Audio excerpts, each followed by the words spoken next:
Assalamu alaikum. My name is Nicole and I converted to Islam 3 years ago. I grew up in close to Louisiana, the border of Texas and Louisiana, and when I was 8 years old, I moved south of Dallas and grew up in a really small town there. Most people can't even find it on a map. We had about 48 kids in our graduating class, and so when we were growing up, we went to a fundamental Baptist church. So I kind of am very thankful to them because they built a really strong foundation of religion inside of me. And since the religions are so close, Islam and Christianity, it was like home away from home, like to come to Islam.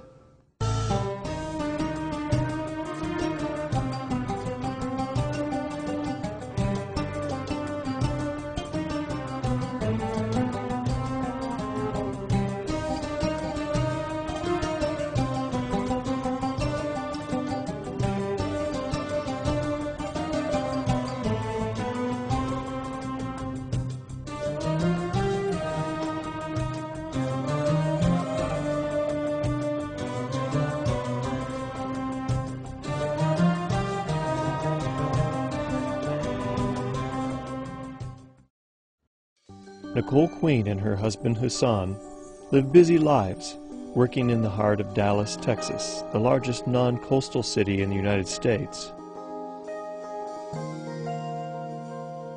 My parents, they weren't really as religious. They were more free thinkers. Like they believe in God and they love God and they're close with Him. But they're like typical American people where they don't really live their life for God. You wouldn't see it like in their daily routine, but my grandparents were definitely a lot more religious, and so we had a pretty strong foundation already instilled in us. I was a photographer here in Dallas, and most of the jobs that I got were at nightclubs because I was an event photographer. I was kind of like the paparazzi almost.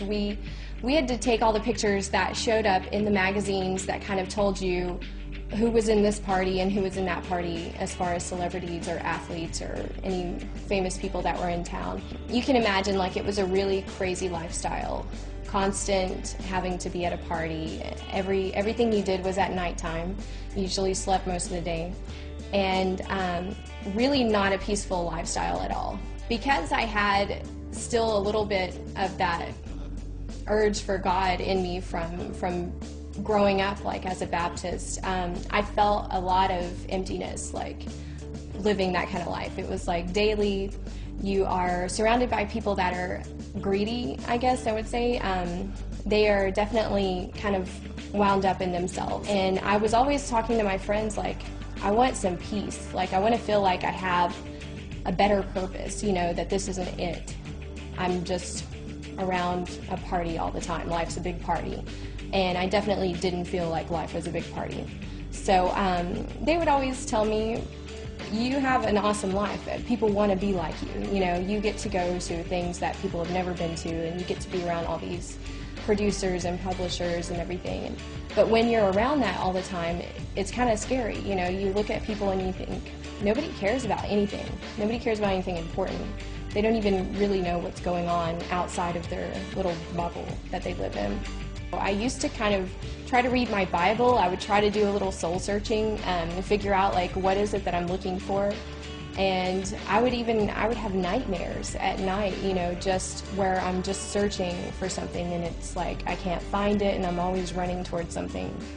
I knew people that were Muslim, they didn't really practice Islam, so I was around it. I was exposed to it a little bit, I had friends that didn't drink. I knew people that were just a little different, and you would ask them, like, how come you don't want to go here or there? They would say, oh, I don't hang out at those kind of places. I'm Muslim.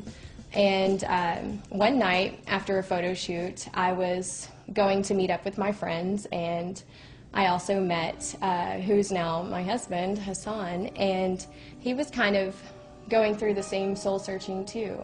When I met Nicole, we met in a outside like lounge, and I was practicing Islam, but not completely the way I should be practicing Islam. And Nicole, when I met her also, she was looking for peace in her life. So by the time when we met, we were able to relate to many things together toward better ourselves, to be a better person. We would talk to each other all the time about what we were looking for in life, about what we wanted to be, and how we wanted to be different than what we were now. I kind of talked to Nicole about Islam, at the same time remind myself about my religion and what kind of person we need to be. So I was telling Nicole about how to go to classes at the mosque and to learn more about Islam. And same time for myself, I tried to get more closer to my religion. He used to talk to me also about Islam, and so it was kind of like this Islam thing just keeps getting brought up around me.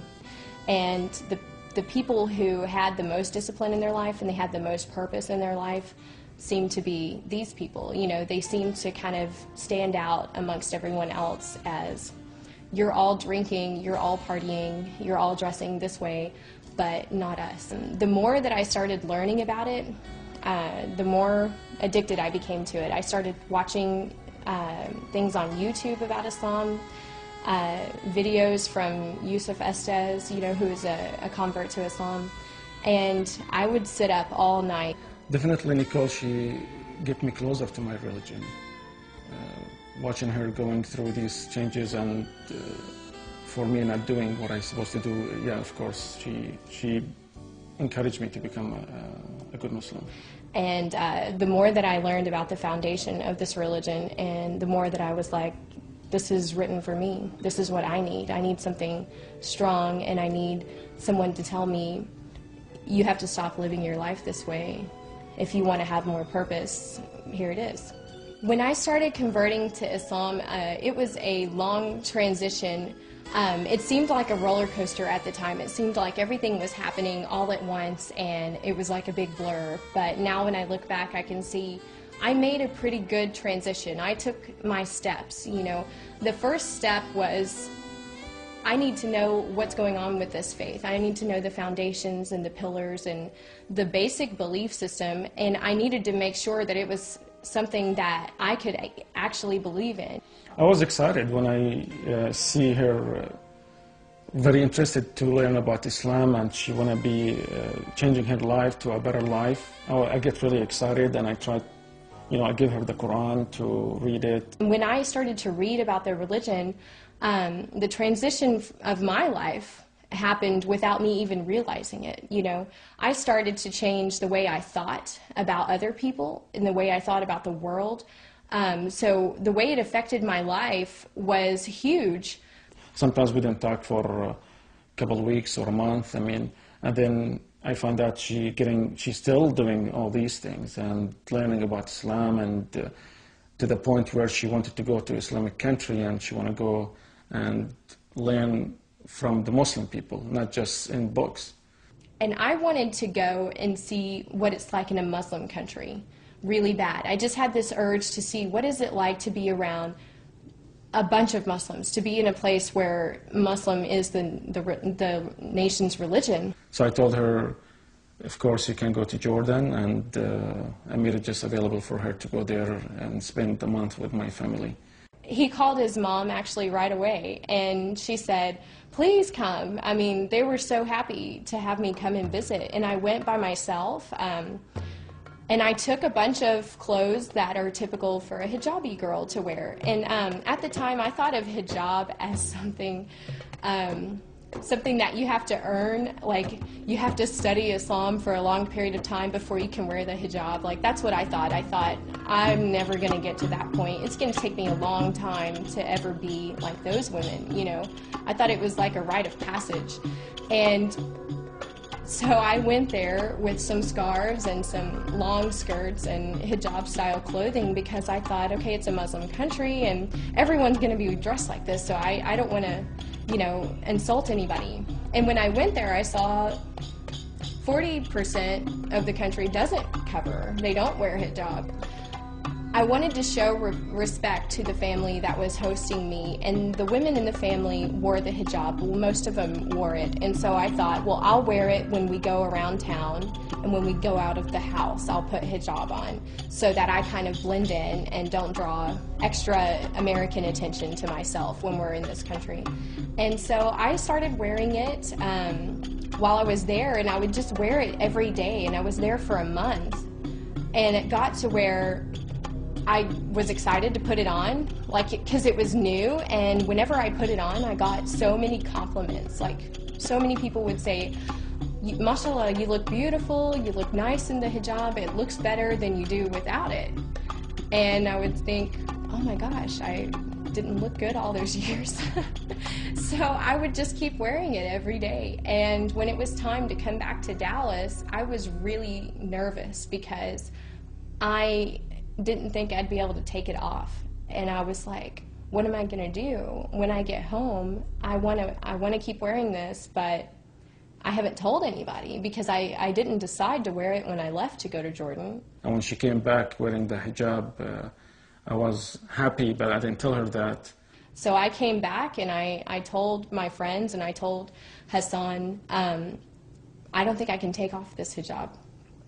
And they said, are you sure? I mean, it's a big step. What are you going to tell people? And I said, I don't know. I just can't take it off. And so I didn't. And I've worn it since then. I knew that a girl wearing hijab doesn't belong in a nightclub. And that's not respectful either to the other girls that wear hijab, because you're making a public display of your faith. So if I bring God with me into a nightclub, then I'm not showing him respect. So I knew, okay, you've really done it now. Now you're going to have to stop shooting inside nightclubs. You're going to have to change your career. And this is a business that I had built from nothing and was now very popular and was the top person to hire to shoot these events. So I was really worried about that. And I started turning down more and more jobs that people wanted to hire me for that were inside of a club or a bar. Of course, she changed the way she sees things, her clothes, her friends, her job.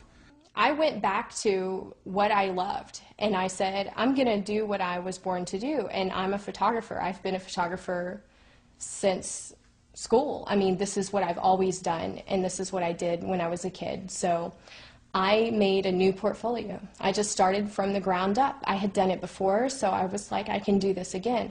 And I made a clean portfolio, and none of the images that I would do ever again were going to be women scantily clad, you know, and pictures of people drinking and partying and things like that. And so I made a new portfolio of happy things like weddings and charity events and political events. So I was still shooting what you would consider celebrities, but in their respective times, in the daytime, not at night when they're kind of letting the claws come out. So I changed my business, and it grew from there. And now, with my hijab on and my new way of shooting and my new kind of outlook on photography now, I'm busier than I ever was when I was just flaunting myself. So I don't know if that's a gift from God or what, but my business has grown double since then, and I'm thankful for that. And everything that I shoot now, I feel proud of. I feel like I wouldn't be embarrassed to show this to my grandmother.